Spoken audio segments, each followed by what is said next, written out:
The reading today, Paul, is going to be on page 52, and it's at the top of the page. Let me see. Let me get this up here. Sorry about that.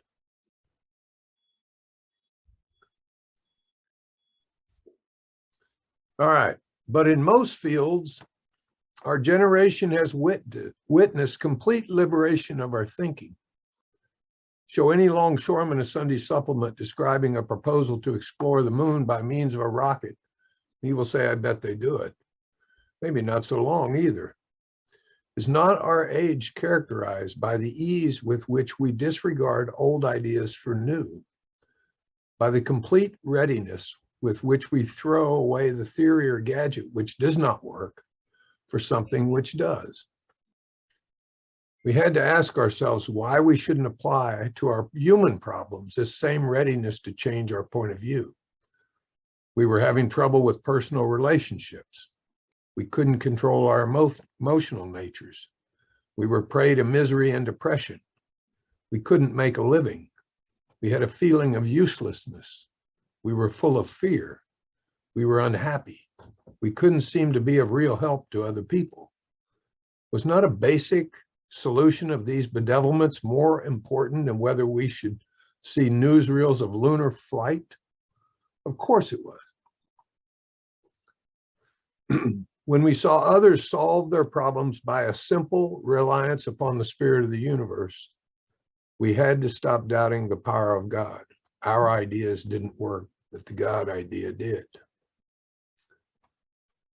The Wright brothers' almost childish faith that they could build a machine which would fly was the mainspring of their accomplishment. Without that, nothing could have happened. We agnostics and atheists were sticking to the idea that self-sufficiency would solve all our problems. When others showed us that God's sufficiency worked with them, we began to feel like those who had insisted the Wrights would never fly. That's it. Back to you, Paul. Thanks, Kurt. Paul, alcoholic.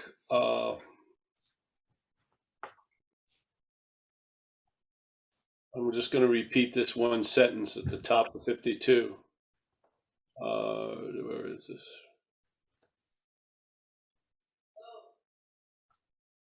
We had to ask ourselves why we shouldn't apply to our human problems the same readiness to change our point of view. The difficulty with that, it's our point of view. A point of view, you can change that a lot. Let's just say physically. You're on a cliff and you have a point of view, and then you move down to the riverbed, you have a point of view. Yeah. Then you go to the mountain, you have a point of view. Then you go back to your window in your room, you have a point of view. Yeah. But the point of view they're talking about is really this ideation of self, this feeling of being the doer, the thinker, the hearer, the taster, the toucher. Yeah. And so that point of view seems to stay rock solid when we want to change all these other things, and not realizing we're using the problem to seek a solution from the problem. Yeah. Unless we change, unless there's a new attitude and a new outlook, we're going to be bedeviled by the same old attitude and old outlook. Yes. Simple as that. And what is that attitude? It says, in the fear inventory, they ask us, why do we have so much fear today? And then they give us an answer, which is, isn't it because self-reliance has failed us? Yeah. So then you go back to page 64 and third paragraph, it says, being convinced, which means you're in a present tense state.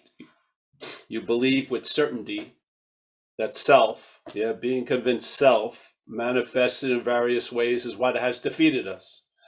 So if self-reliance is the cause of fear, which allows all this mental anxiety, or triggers it, yes, and this idea of reliance on self, meaning reliance means depending on. So really what we're in a condition of, we're depending on what has defeated us. Yeah. There you go. Why not just get to the, to get to the meat of it, really. Yeah. I mean, you can do tons of inventories on fear, but really fear is an effect of self-reliance. Yeah. So if you go to self-reliance and you realize the failing of what you've relied on, maybe there's a possibility of outgrowing fear because you stop trying to outgrow it from the thing that's causing it. Yeah. You don't rely on self to outgrow fear. That's just going to promote more fear. Yeah. You rely on something greater than self. That's the point. And we can't do that in a way because the weird thing is this idea of self, we're in the act of being identified as it. Yeah. So knowing it or not knowing it, when we try to have faith in the infinite, we're trying to have faith in the infinite as the self. So it turns into faith in self. Yeah. It's a dilemma. It's the same, even when they talk about faith, a lot of people say, I don't have any faith, but there's faith in that, isn't there? So faith is always there. Yeah, we have faith in a failed system, and then we don't have faith in a lot of other stuff. But there's a ironclad faith in a failed system. Yeah. Not willing or able to see that, we see effects and causes that aren't the causes and the effects. Yeah. I think you fucked my life. Yeah. That judge had it out for me that day. All this stuff goes on and on and on because the system is trying to excuse itself. It doesn't want you and I to take an inventory because it knows that if you take an inventory and see your role, you're going to see its role. Yeah. Why do so many people in our program leave at the 4th step and usually at the 9th step? Yeah. Very important. There's a lot of departures at those two places, those two junctions. Why is that? Yeah. Because the 4th step, you're getting down to business. You're going to actually act. Yeah. You're going to get out of the realm of where the alcoholism is, which is the mental activity. Yeah. And you're going to act. And you're going to look at the mental activity, which the mental activity does not want you to do. Because you're going to see something that you won't see, day to day. But you'll see it when you do an inventory. You'll see how you had a role in things, and then you're going to see how self had a role in things. And basically, over time, you're going to see the amazing, the dominant role self had. While you were claiming to be doing all this shit, what directed you or compelled you to do the shit was self. Yeah. So who was really running the show? You get left holding the bag, but it brought you to that condition. Yes or no? I mean, didn't it feel like you were possessed? Some demonic intelligence or something was directing you. Yeah. And, we have a clarity about that principle in recovery. We give all credit and gratitude to a higher power, many of us. Yeah. And we live in that idea that something has done for us what we couldn't do for ourselves. Well, why don't we apply that to the old employer? Didn't something do through you what you would never have done by yourself? It's the same, you're looking at the new employer, all gratitude, all the great benefits I have now are based on the new employer. What about a clear inventory on the old employer? I don't think there is one. We keep taking credit for all the shit that happened back and then. And there's a huge fear if we don't take credit, it's going to get way, way, way bad. I would think that's a pretty good survival mechanism of a parasite. It convinces you that the freedom from it would be unfucking bearable. I mean, it sounds like a pretty, rational strategy. If I needed something to live off of, I'm going to convince that something it can't live without me. Obviously, yes. Or it may get a crazy idea of leaving me, and then I'm up shit's creek. So I got to keep the host at bay by convincing the host that I'm the host, so to speak. Yes, it's doing a great job. It is. What other disease is greeted with so much resistance?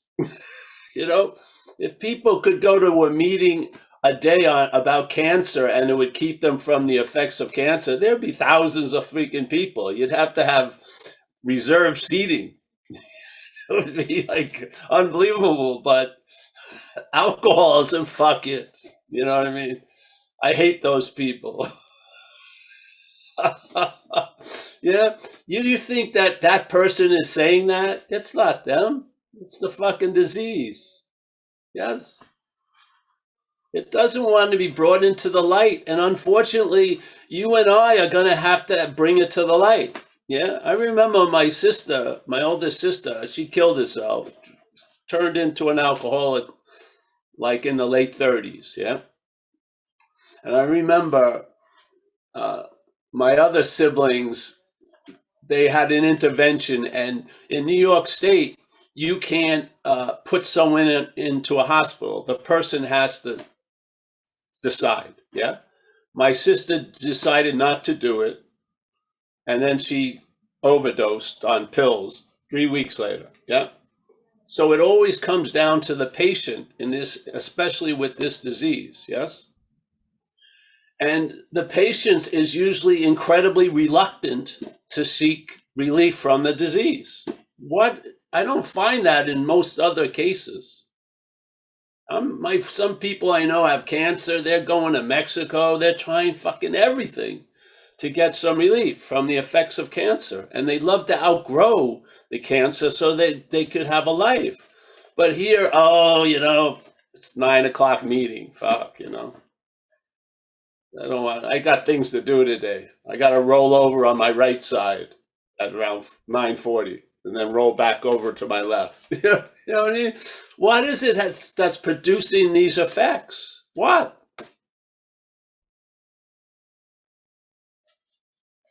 Aren't you curious that something could be driving you to your destinations? Yeah. Like you said, we're driven by 100 forms of fear or whatever. That doesn't sound like you're behind the wheel, does it? That sentence, we're driven by 100 forms of fear. It doesn't sound like we're at the control. It just doesn't. Yeah. I just don't see it. So this idea, I'm not speaking about the 12 steps really. The 12 steps are sound completely. I'm trying to harp on a very clear sentence in our book, page 64, because it doesn't seem to incite much clarity. So I figured if we go over it and over it, it's going to hit sooner or later. So being convinced, one of the definitions is to believe with certainty. What? Self, is what has defeated us. Self manifesting in various ways is what has defeated us. So when we're in self-reliance, we're relying on what has defeated us. Yeah. Okay. Is there an extreme self-reliance? Yes. So what could an extreme reliance on self look like? You're identified as it. Yeah. You couldn't get more extreme than that. You couldn't really. Yeah. You could not. The only way I'm going to keep identifying with Stanley's manifestations is taking myself to be Stanley. Yeah, there's no other way. Especially if Stanley's manifestations are defeating me, I would really like to know that I'm not Stanley. Yeah, so that that defeat could stop. But because there's the act of being identified as Stanley, I keep trying to manage and control the manifestations because I cannot entertain being free from it because I'm Stanley. This is the root of the problem. You're not Stanley. Yeah. Hallelujah. So now you can tell the truth about Stanley's manifestations because you're not Stanley. Yeah. You can do a fearless and thorough inventory on self because you're not self. Write it down. We're just going to look at the common manifestations. Why? So that we get a hint or an inkling of what's defeating us. You'll know the tree by its fruits. So you will know the tree by its manifestations. All right. Resentment, fears, harming other people in pursuit of what we want. Okay. Simple inventory. You can go deeper ones, 12 and 12, but hey, simple introductory. So what? So we get some relief from self. Yeah. Where's the relief? Where's the indication of relief? When resentment is seen as resentment, not my resentment. That's where the relief really lies. Yeah. You can get the relief of putting out the fire, but there'll constantly be more fires. Yeah.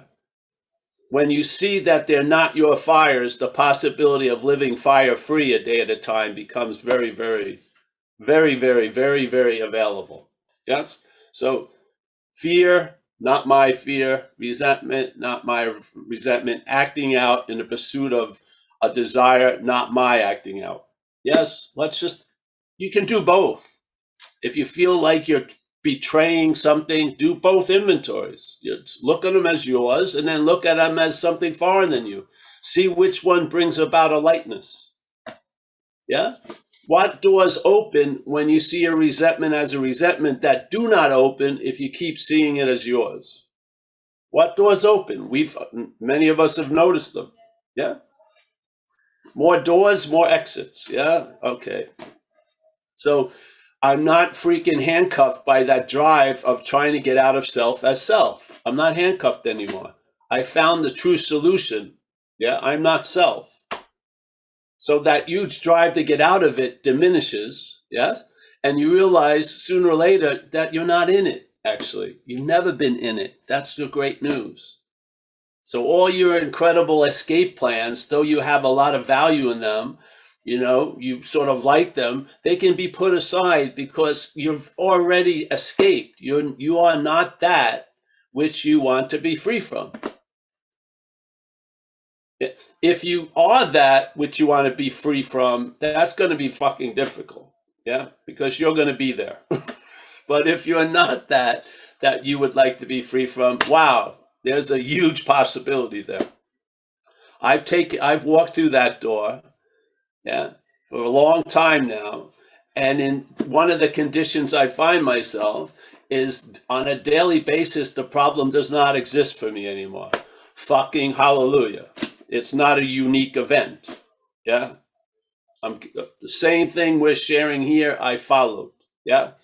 I started looking at resentments, fears, and acting out not as mine, but as driven by self, let's say.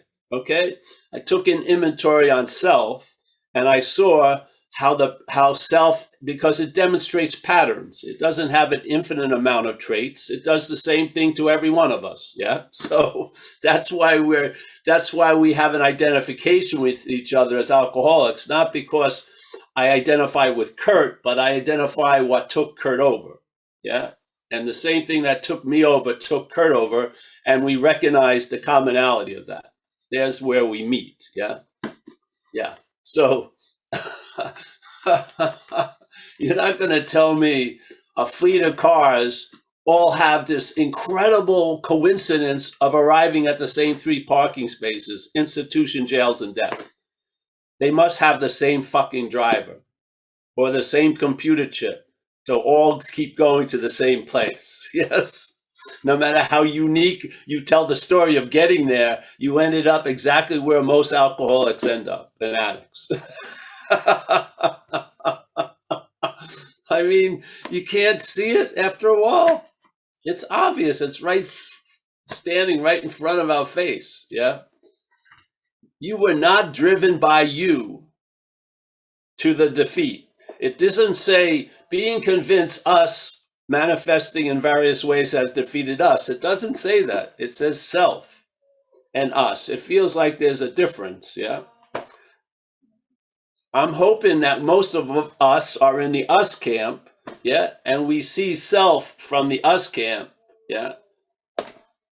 Yeah. And see the foreign nature of it. Because I'll tell you, that was the key. Once I saw it as not me, the possibility of being free from it popped in. It really did. I remember the night, you know.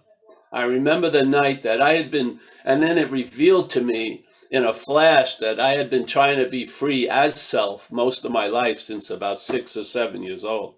Yeah. I've been trying to get out of me as me. It never worked. Yeah. And I don't think it will. So this is a new way of looking at it. It does nothing to do. I don't have opinions on the 12 steps. They're all sound. The whole AA program with service and community is sound. The traditions, the concepts, sound. I just don't feel there's a clear enough offering of the disease itself. Yeah. I just never heard it myself. So I decided, something motivated me to share it in our community. And here we are, really. Yes, because, I would have much rather have heard it from someone else. And then I could have just, become a circuit speaker or something.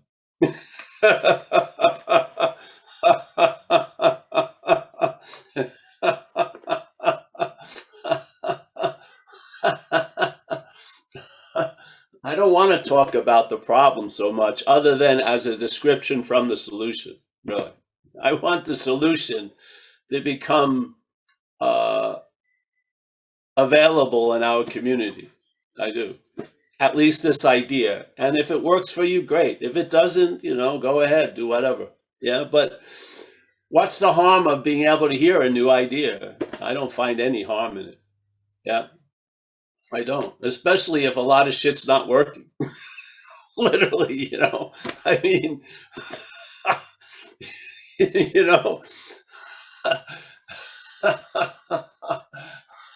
if all those coats and jackets I get from that tailor really fall apart in a couple of months, the only reason why I still like it, it's my brother. It's my brother-in-law who's the tailor, There's some kind of connection that keeps me. Yeah, I don't want to upset my sister, so to speak. So, oh yeah, I wear his jacket every day.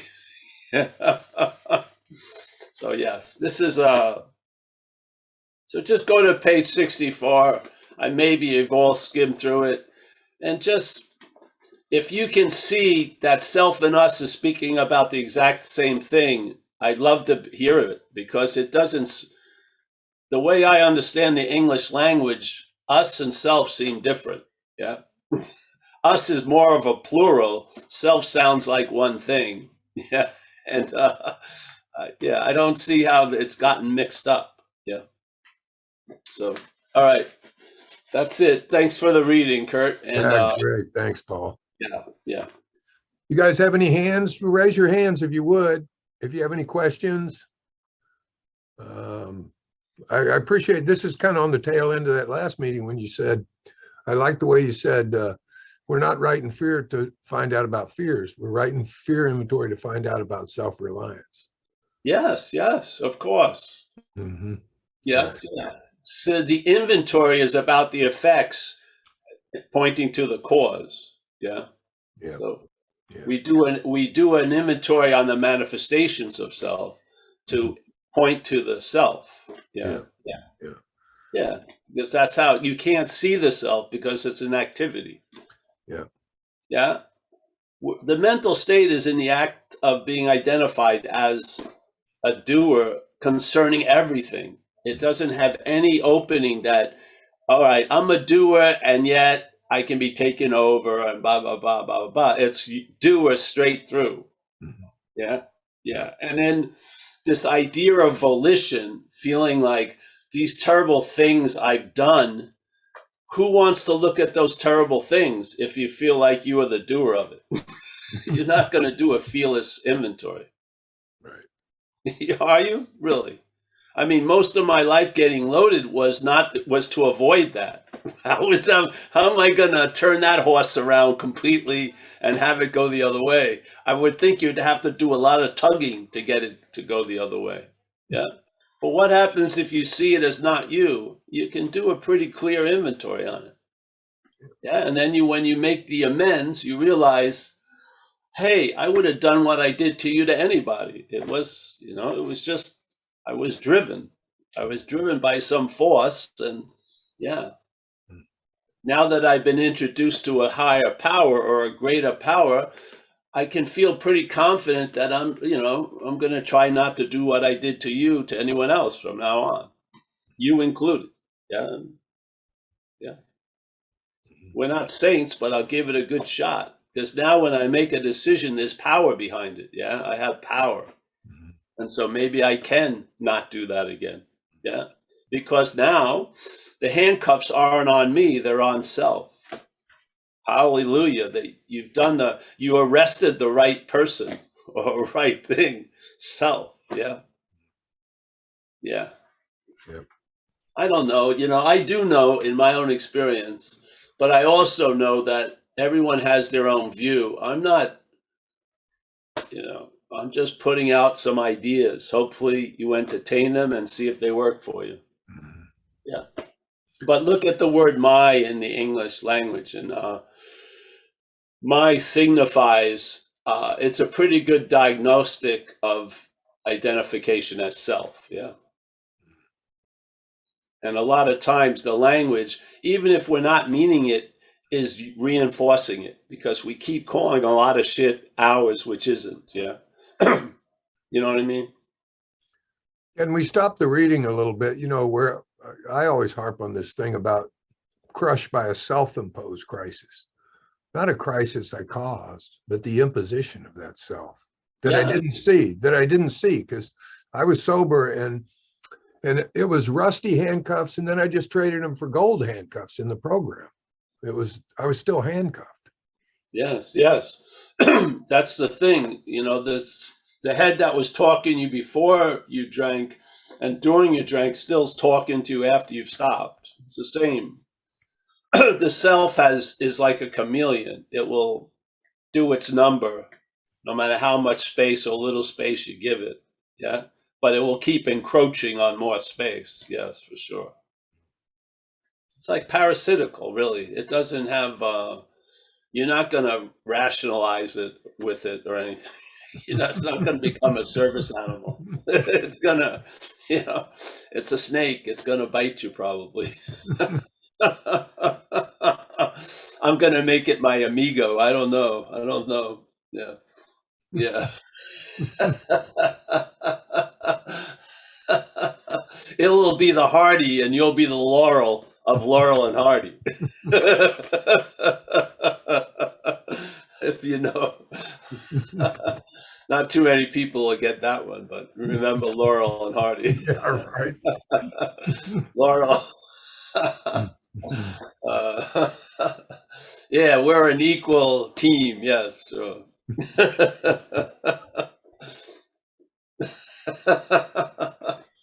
Anybody have any questions? Hands? Go, just raise your hand. Michael, you got anything? Hey, Kurt, know what I'd like to do as a new diagnosis? Just say, hey, you know what's happening? You're relying on what has defeated you. There you go. Yeah. That's how it's described in the book, really. Yeah. You're relying on that which has defeated you. Wow. Who would have thought? Yes. Well, it's the thing you say. Point. It's the thing when you say, what can a failed system show you? Yes, it's failed. Yeah. That's right. When are you going to get off the dead horse?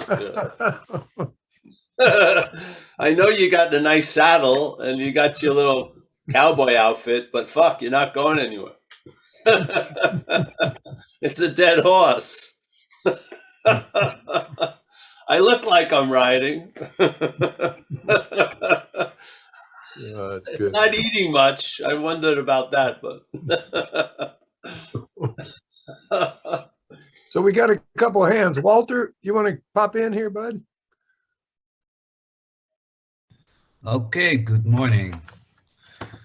Wonderful. I come quite a lot in NA meetings, recovery place, do some service there, and then I suddenly realized from all these people all the time busy with double diagnoses, their dyslexies or they're autistic, etc., etc., etc.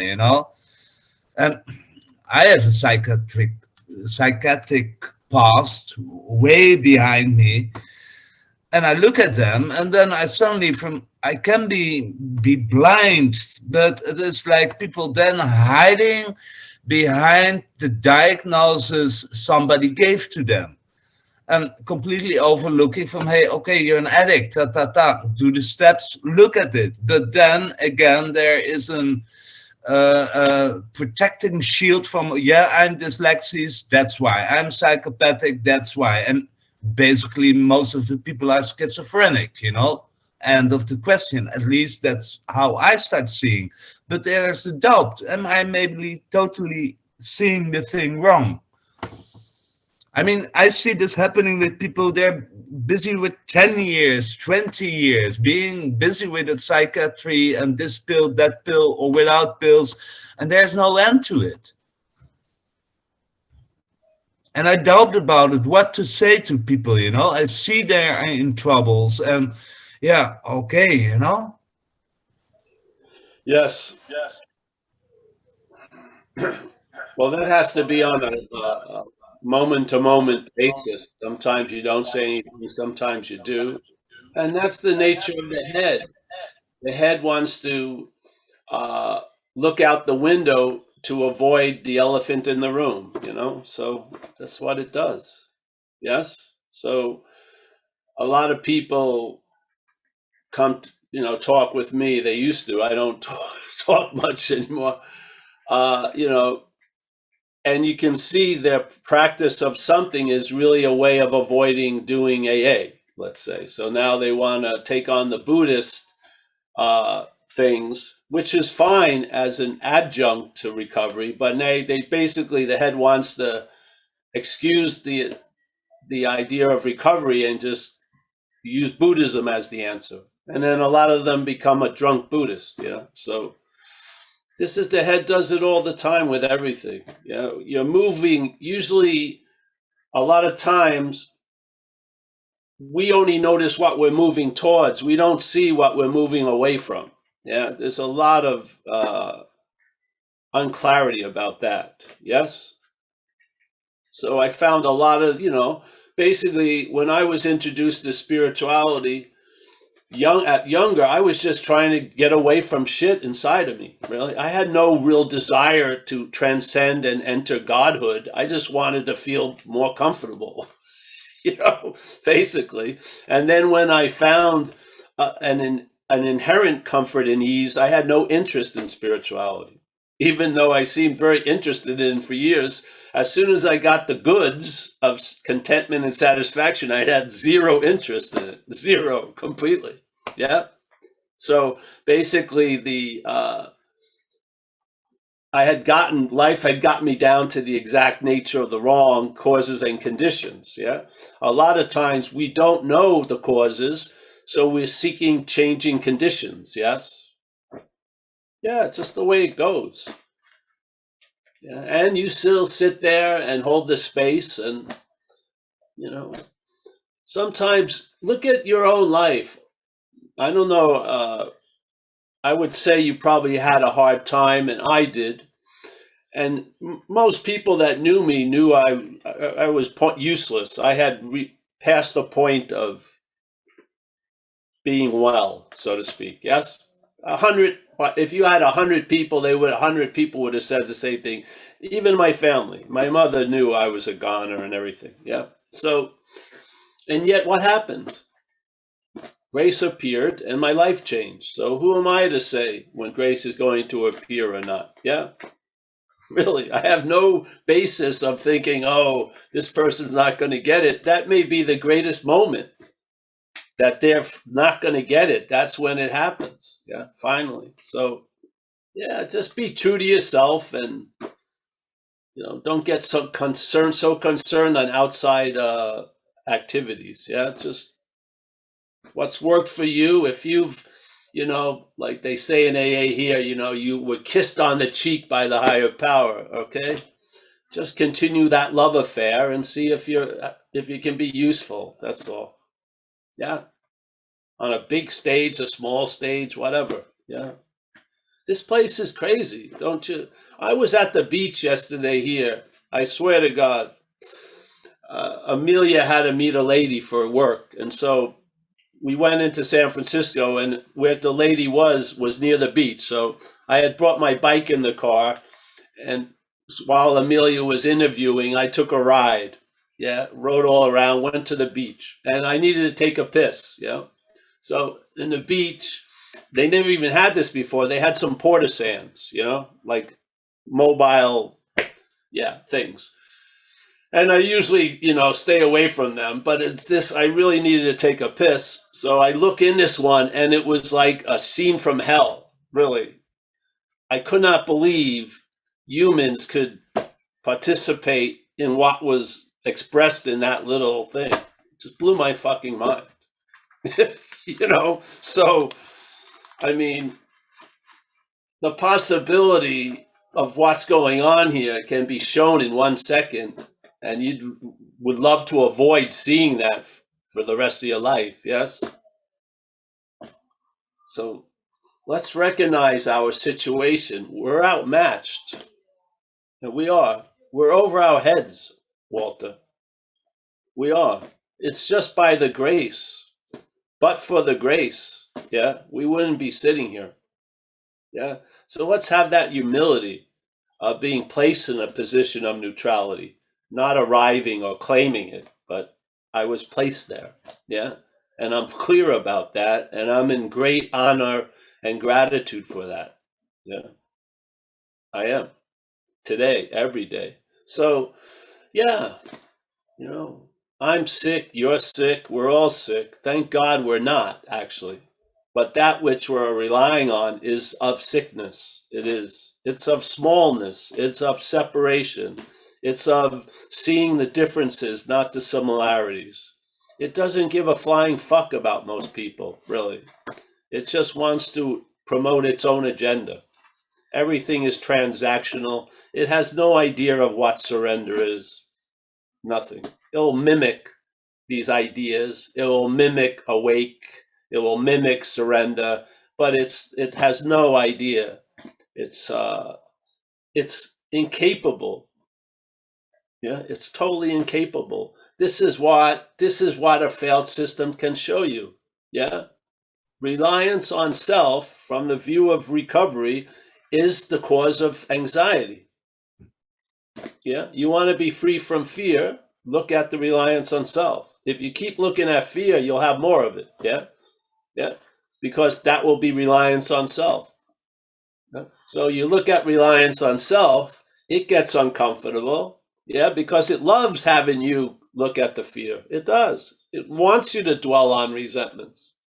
It does. Yeah. It's like Dracula will provide the finances for vampire hunts. Yeah. It will just, it's like, yeah, go get them because it's a way of hiding itself. So, yeah. Look at a resentment, man. The only way a resentment can live for that long, it would have to be domesticated by us. It's got to be called my resentment. And some people have been nurturing a resentment for 50 years. Yeah. So is the resentment the problem? No. The resentment allows the problem to express. Yeah. So the problem claims the resentment, and that allows it to express something through that resentment that it couldn't do otherwise. Yeah. But it only can blow that note through that resentment by the my. Yes. Yeah. That's what we're looking at. Simple. We're just extracting one word, my, from the inventory, really. Look at resentment, fear, harms done to others. And let's not immediately rush to putting the my there. Yeah. And maybe you could say put self there and then see what happens. I feel it leads to relief. Yeah.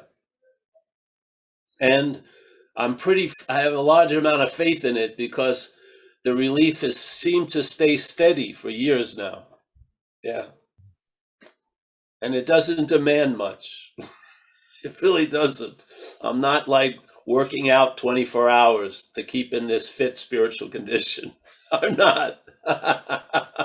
I'm just the sort of, life has brought me to a point where I don't have much responsibility, and I take complete advantage of that, basically. Just roam around and shit like that. Yeah. We got. Thanks. Thanks. Thanks, Walter. PK, how about you jump in?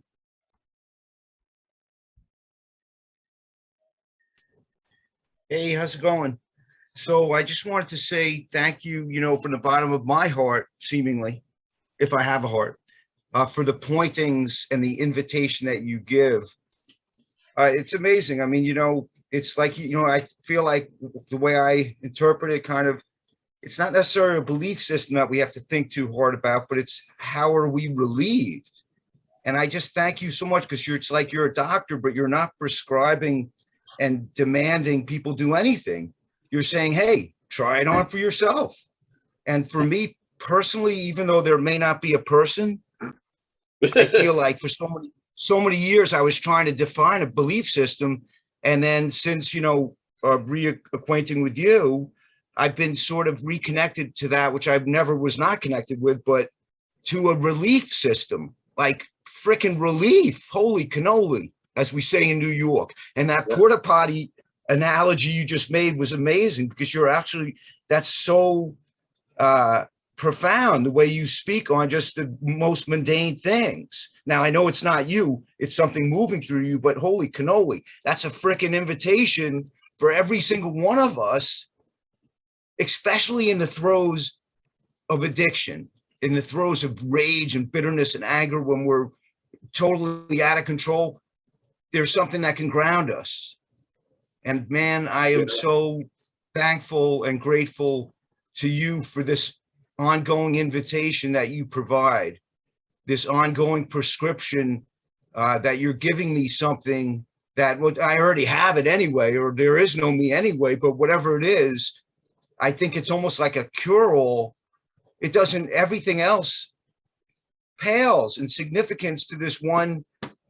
It's almost like a like you said, a reconfiguration, like rebooting the computer. Once it's rebooted, boom, you can handle anything because you're not handling it. Like you said, the futility is almost the relief, man. So I am so freaking relieved. Thank you.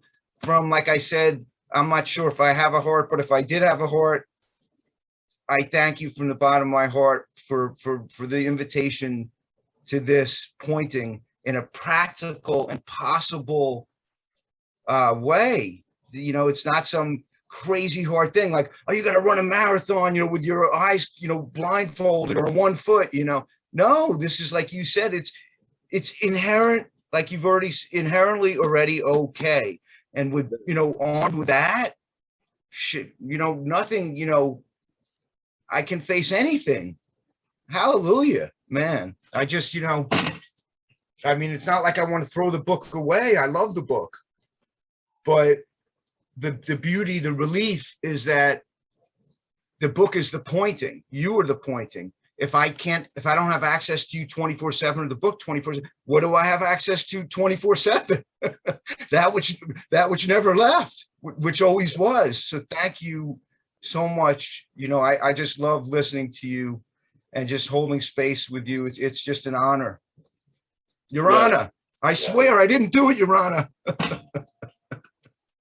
Hey, there's a statement we have. Remember, God will never give you anything that you can't deal with. Well, God will never give itself anything it can't deal with. So basically, you can deal with anything. Yeah.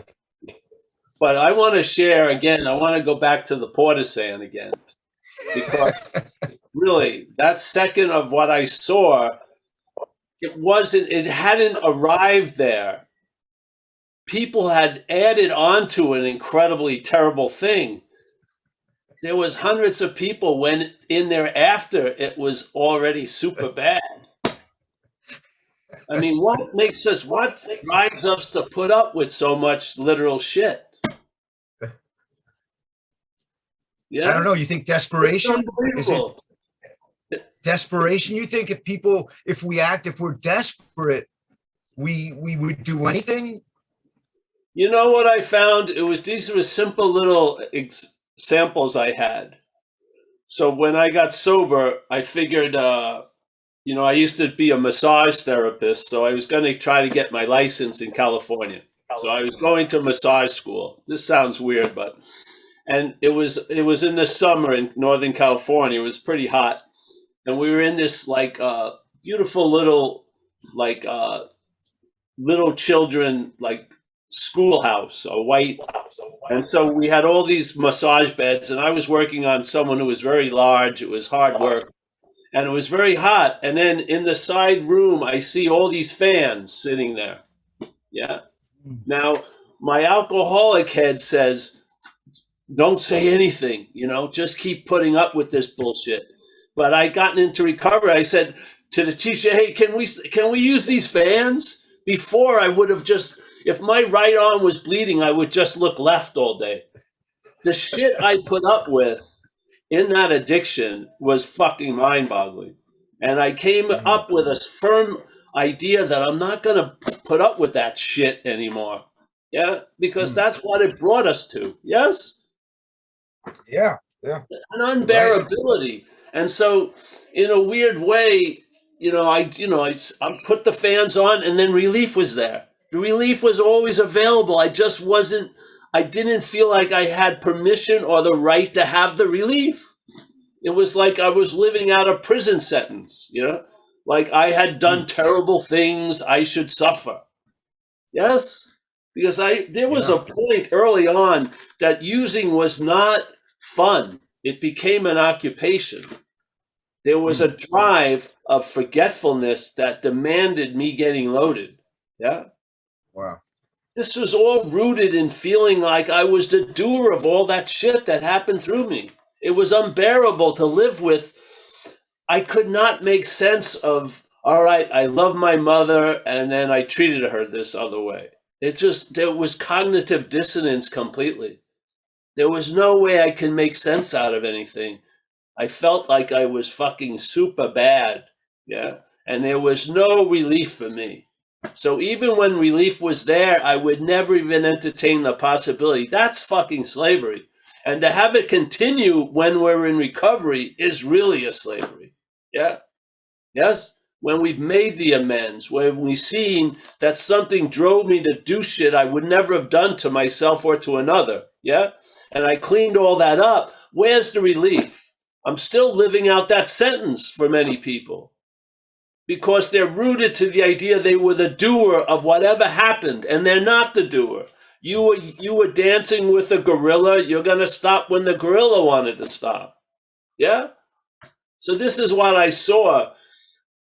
I was in like an isolation tank for the first few years of AA because the stranglehold of me being the doer of all those past things had me still. Barely gave me enough air to breathe, really. Yeah, this is slavery. And it's not you enslaving you. It's some idea enslaving you. Yes. You are not the one that's manufacturing misery. I do not agree with that statement in the big book. I believe we are a facility that can manufacture a lot of things. Compassion, comradeship, loyalty, tons of this shit. But right now, that which was running the factory wanted to manufacture misery. Yeah, fire the fucking factory manager, and that factory can be put to better use. Yes, we have a new employer. Yeah, the old employer used you to manufacture misery. You did not manufacture the misery. You did not manufacture the misery. It's completely different. Yes? What are you going to do if you have a history of manufacturing misery? You're going to live out a fucking sentence. You've been convicted in the court of the head. The judge of alcoholism has passed judgment, and you're living out a sentence. Yeah? That can be annulled, and that can be null and voided now. Stop relying on that which has defeated you. Yeah? Well, I don't feel like I'm relying on it. Well, are you identified as it? That's the highest form of reliance. There can't be any higher form of reliance than taking yourself to be that which you're relying on. You can't be any higher than that. Yeah. When I did a lot of cocaine, I never thought I was coke. Never. We're thinking we're the drug, the mental drug of self. We start there. Can you know how advanced the addiction is? Can you imagine if I walked into a rehab and 28 days, you're going to need a whole lot more. You think you're coke? You're going to have to stay here for quite a while. We never had a person who thought they were cocaine come in. Well, here we are. That's why we need a design for living and a way of life. Yes? There's a lot of outgrowing to do. There is. So, man, my eyes opened up in recovery, and I swear to God, that land of possibilities has been shrunk to a survival mode. Yeah. I had to come out of the bunker. Yeah. Put down the fucking gun and shit. I did. And I was on self's probation for 4 years. It was playing the policeman on me as the thief. Fucking, it was sucked. Yeah, I couldn't take a shit or get up. It was just unbelievable. Everything was reviewed all day. I go to a street corner, left or right. It was so profound. It was so much obsession with self. It was fucking crazy. Yeah. And then slowly but surely the program fucking weakened that bound, that bondage. It weakened it. And, my head came out of that hole. Yeah, shit, yeah. What were you really afraid of? Were you afraid of getting loaded and the cops chasing you? I was afraid of sitting with someone who unconditionally loved me. I had felt so bad. I knew I deserved nothing. Where's that going to go as a basis of life? Yeah, where? Yeah. Yeah. So, yes. Thanks, Paul. Yeah. Yeah. Just why would they say self has defeated us if that wasn't the case in their experience? Why? Why would they throw that sentence in there? Just to bother people? No. Yeah. So, any life run on self-will. Does that sound like you running your life? Doesn't? Why would it say it would, self? Yeah. The way I see self is foreign. So any life run by a foreign will is not going to be successful. Yeah. It is, because it's going to live its life through you. That's what it's going to do. It's not going to propel your life. It's going to null and void your life, and it's going to replace it with its life. Yeah. You'll go to jail, but it will lead you there. Yeah. Yeah. So there you go. If you don't see it that way, great. Then do a resentment on your resentments and get a little relief from it. Sure. Yeah. So we got another hand up, Paul. My less?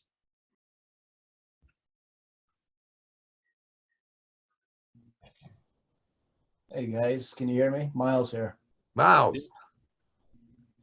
Yeah, well, I just decided to hyphenate my name when I heard Paul talking about less of me. So I'm now officially my less. There you go. Yeah, Paul, thanks. I'm going to use that in my AA recovery meetings from now on, I think. That's I good. really appreciate what you're doing. And, whatever is acting before we notice it on the event horizon, whatever is flowing through you, I'm grateful that you're gifted to have the courage and the skill really to explain something that I think is, in my experience of noticing people in this space, it isn't necessarily a simple thing to grasp, because we're just so captivated by the circus of the mind. For me, hearing people speak about higher power has been really interesting, and I've got to the point where I'm just really okay.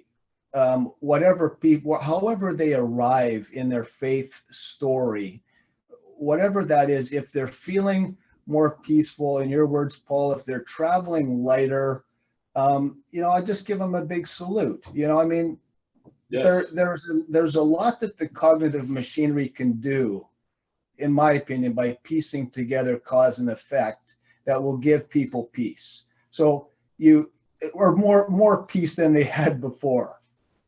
For me, and it sounds like for lots of people here, that did not work. I tried many different ways, and the way it played out was coming into the program through suicidal ideation, and it was recommended I might be drinking too much. Never heard about AA, so I end up in AA, and it was that clearing away that happened through the steps. And 7 months into it, because I have a meditation background and did TM for many years and was always searching, but at age 56 and 7 months into the program, I can't even tell you the exact day. I can tell you roughly the week, but I had been meditating and doing the Miles thing for 2 to 3 hours every night those first 7 months. After my AA meeting, going online, Ramana, Advaita, Zen koans, etc., etc. I went to bed. I woke up, and things were different. And it wasn't different in a kind of a white light way. It was just, it felt like all of a sudden like I was home or something. It was almost like there was no thinking, no weight on my shoulders. Sounds seemed kind of different. But, it wasn't extraordinary. It wasn't like, oh, this is different now. It was so, I guess, unremarkable. But I had a completely different feeling from that point forward. And it definitely wasn't Miles doing anything. Now from that point, I can backfill whatever story I want to tell about it. But living in experience from day to day, hey, it just feels lighter. It feels like there's less stick handling going on. And so I just wanted to share that with people, however that comes up. It definitely was an unremarkable thing to me. But, my daughter, my 19-year-old daughter, come and said, "Dad, you seem more peaceful," I mean, just out of the blue. And it's like, okay, well, guess that's a good thing, Anyway, I just wanted to share that with the group today, and thanks for doing this. Thanks, Miles. Thanks for sharing, Miles. Yes. Yeah. It's wonderful, and it's not surprising. The thing with those possibilities is, for some of us, we need a way of life for that possibility that showed up to extend. Yeah. So a lot of us have been giving a way of life called recovery that allows those shifts to extend in time. Yeah. So they stay shift. Yeah. That's the beauty. I felt, for me, you know, I had a thing that whacked me one day when I came out of a blackout, and I was in some trailer up in Calistoga, California, facing someone I didn't know, drinking a bottle of vodka. And then suddenly something happened. And in hindsight, I was struck sober in a moment, and have never drank again since that day. 33 years now, almost 34, I think, something like that. So, but I'm in hindsight, I'm sure that would have just become a vague memory unless life conspired to bring me to an AA meeting that night. Yeah. And I was introduced to the way of life that was going to allow that gift to grow and for the package to stay open. Yeah. And that gift is kept on giving now for all these years. So, but I really have a lot of value in being introduced to this way of life, or I think it would have just died on the vine in a couple of days. Yeah. Yeah. So it was an amazing thing. So I got the whack, and then life conspired to get me to a meeting that night. And I've been going ever since. So it's really incredible 1-2 punch. So yeah, the fact of all facts was revealed. I was placed in a position of neutrality, and then I was shown a way of life that could keep me in that vicinity. Yeah, which is great, you know, because this isn't perfection, it's progress, but at least I stay in the neighborhood now for the last 33 years, and it's been working. And I don't really see much difference between the center of town and the edges of town. They're all everywhere, but I'm in the vicinity. And I felt that's what the program does. It's you take the medicine, and what actually extends the cure is a way of life. Yeah. So this way of life, you know, these principles we get introduced to, fundamentally the principle of relying on something greater than self. I don't want to give it a name. I just don't want to rely on self anymore. Let's say whatever else I rely on intimately and it's personal, but I don't.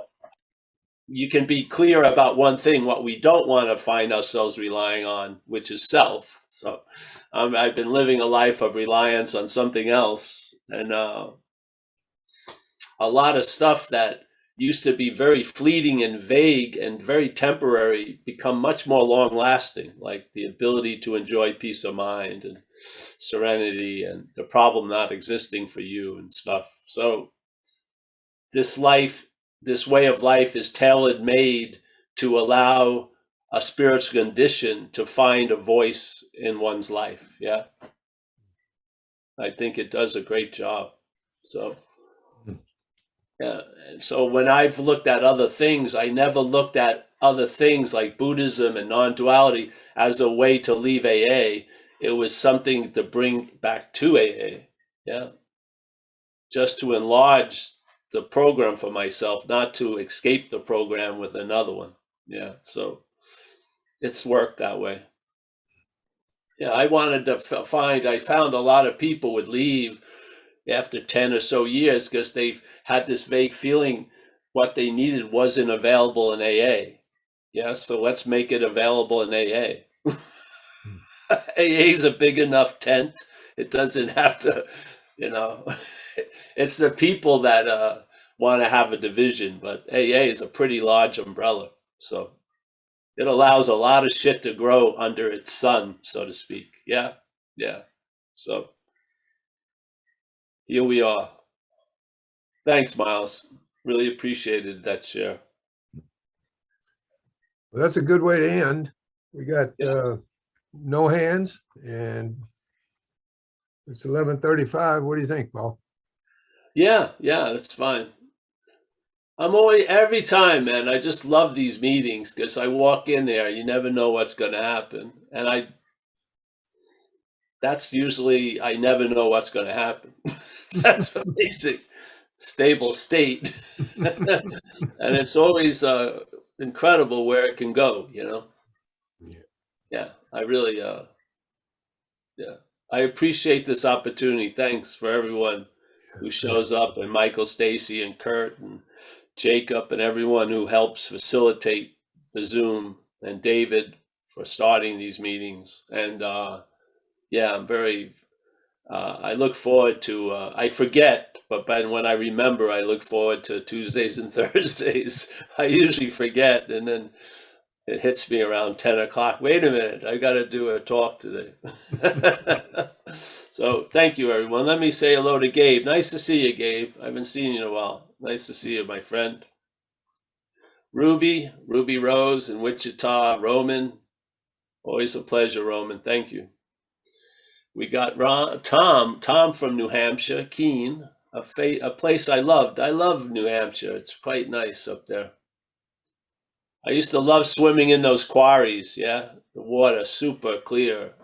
Oh, great. We got Tommy from Ireland, I think he is. My less, yes, my less. My less, your less, I less, me less. Connor from Dublin. Nice to see you, Connor. Yep. Oliver from Berlin. Always a pleasure. Kristen, nice to see you, honey. Michael, Stacy, thank you, Michael. Yeah, I don't want to find out you're having underground communication with Amelia. No, careful with that.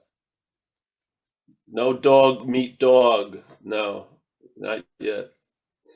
We got Ryan. Ryan, he's driving. Hopefully he keeps his eye on the road. Nice to see you, Ryan. We got Carl. Nice to see you, Carl. Let's see. We got all these folks. Oh, there's Randine is on the prowl. She's walking around in a beautiful blue sky. Nice to see her. Terry is wise. She's inside in Maine. Yeah. Nina, there she is. She looks like she's on. Oh, thought she was in an airplane. I'm advertising for the dogs. Oh, good. Yeah. Oh, yeah. Beautiful. Yeah. All right, Nina. See you. See you soon. Verena, we don't know about LA. I have to call the lady. There's Verena. Oh, she's live. There she is. Nice to see you. Thanks for dropping in, bringing some sunshine to us. Yes. Good. We got Rich A from the UK. Let's see. I lost some people. What happened here? Oh, here they are. Walter. Always nice to see you, Walter. Yeah. You got the sort of like the dim light of hell, so to speak, in there. He's got an interesting color in the.